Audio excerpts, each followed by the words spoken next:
Hello everyone, welcome to DTLE dream to live education. तो जैसा कि आप जानते हैं, आज का हमारा टॉपिक है राजस्थान की स्थिति और विस्तार के बारे में चर्चा की जाने वाली है। तो देखिए, राजस्थान की स्थिति और विस्तार में क्या क्या इंपॉर्टेंट MCQ बनते हैं, क्या क्या उसके स्टैटिक्स जीके हैं। ओके, तो बिना किसी देरी से करते हैं आज के लेक्चर की शुरुआत।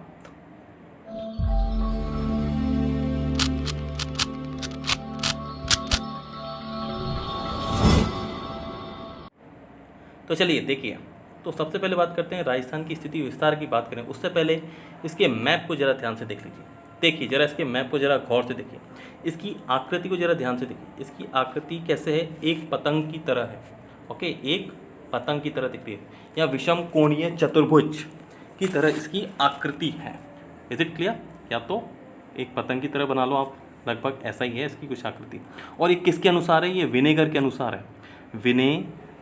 विनेगर सिद्धांत के अनुसार राजस्थान की आकृति बता रहा हूँ मैं आपको। क्लियर है? ओके, तो ये तो बात है कि उसकी आकृति की। अब बात करते हैं इससे कुछ स्टैटिक जीके की, मतलब इसका विस्तार कितना है यहाँ से लेके, यानी उत्तर से दक्षिण तक और पूर्व से पश्चिम तक कितने किलोमीटर स्क्वायर में इसका एरिया फैला हुआ है। तो ठीक है, तो चलिए देखते हैं। तो सबसे पहले बात करते हैं इसकी नॉर्थ टू साउथ, ऊपर से नीचे 869 किलोमीटर, आपकी 869 किलोमीटर स्क्वायर यहाँ से इसका विस्तार है, इस तरह से ऊपर से नीचे लेकर। क्लियर?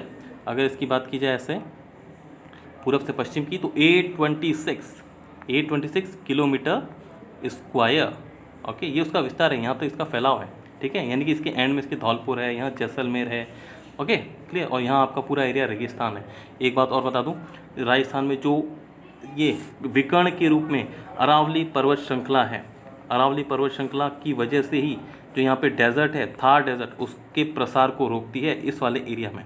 क्लियर है? यहाँ तो आपका डेजर्ट है, लगभग 60% पर आपका डेजर्ट है और 40% आपका विदाउट डेजर्ट, जहाँ पे ज़्यादा जनसंख्या निवास करती है। क्लियर? तो चलिए ये बात होगी दूसरी।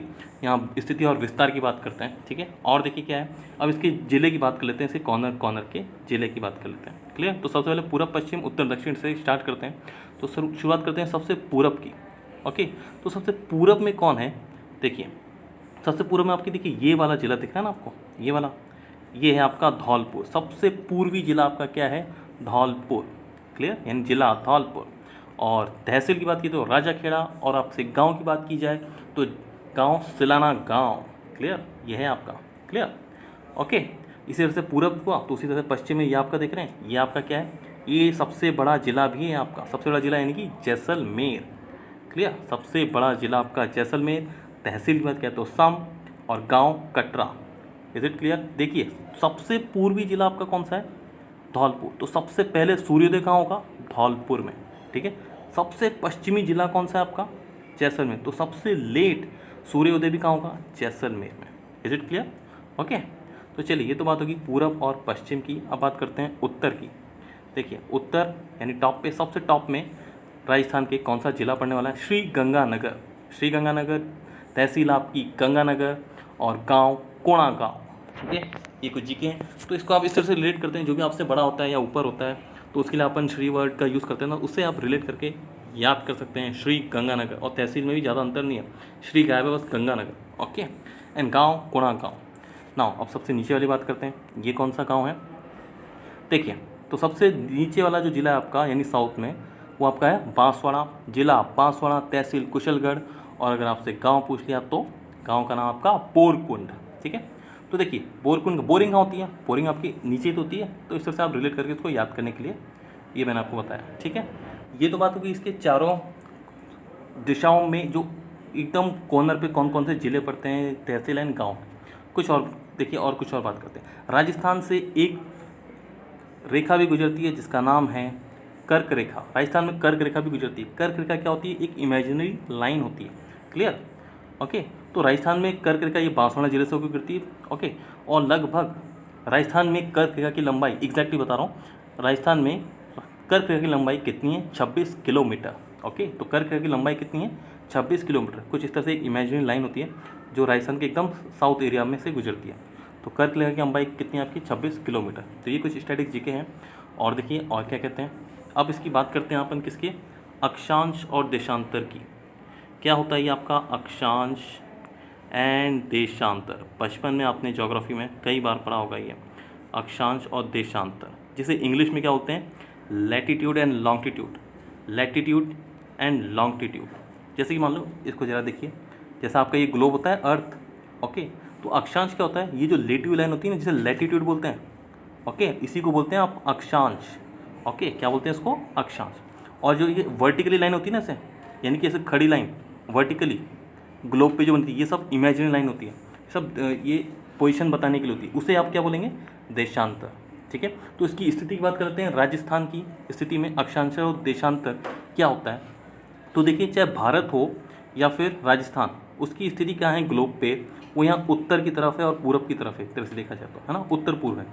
ओके, तो अक्षांश का, तो इसका अक्षांश भी उत्तर से उत्तरी चलेगा और देशांतर पूर्वी से पूर्वी ही चलेगा।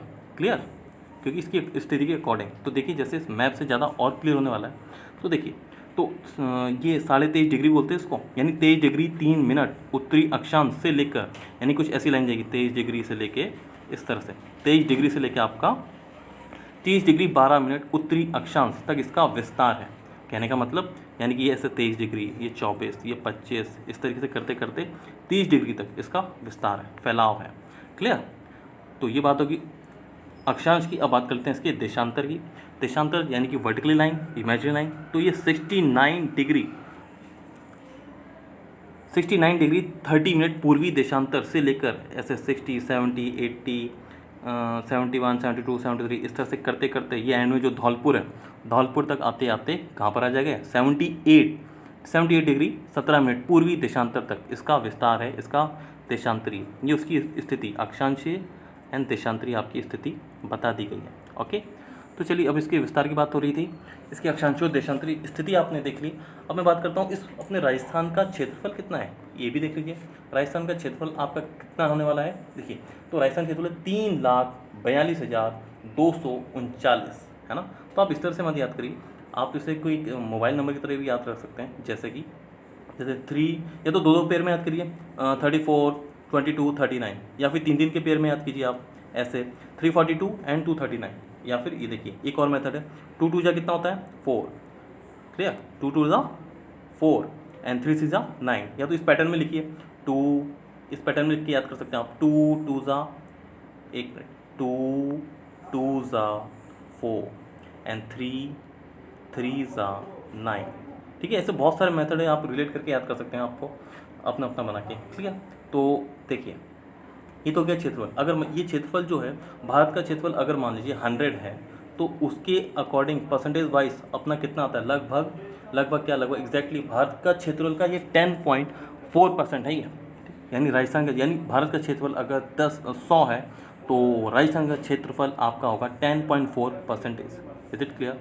ओके, 27 डिग्री उत्तरी अक्षांश को राजस्थान का मध्यवर्ती अक्षांश कहते हैं। देखिए उत्तरी अक्षांश ऐसे ही तो है आपका, कैसे, जैसे 23 डिग्री है, 24, 25, 26, 30, तो बीच में आपका कौन सा रहा है 27 डिग्री। तो इसी 27 डिग्री वाली अक्षांश रेखा को राजस्थान का मध्यवर्ती अक्षांश कहते हैं।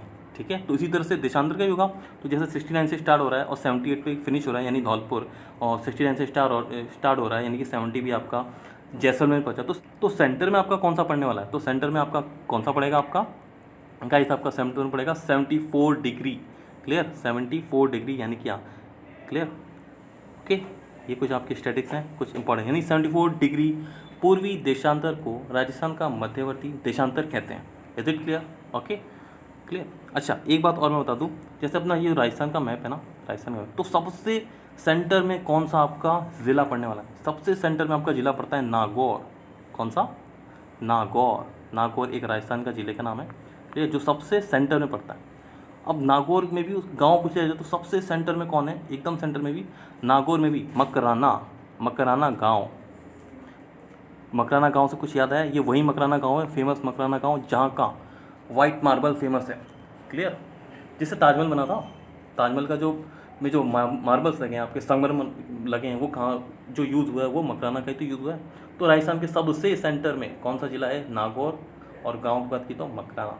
क्लियर, ठीक है। और इसकी बात की तो सबसे बड़ी सिटी कौन सी है, सबसे बड़ी क्षेत्रफल वाइज, सबसे बड़ी सिटी आपकी जैसलमेर, सबसे जो एंड में थी, और सबसे छोटी आपकी धौलपुर। क्लियर?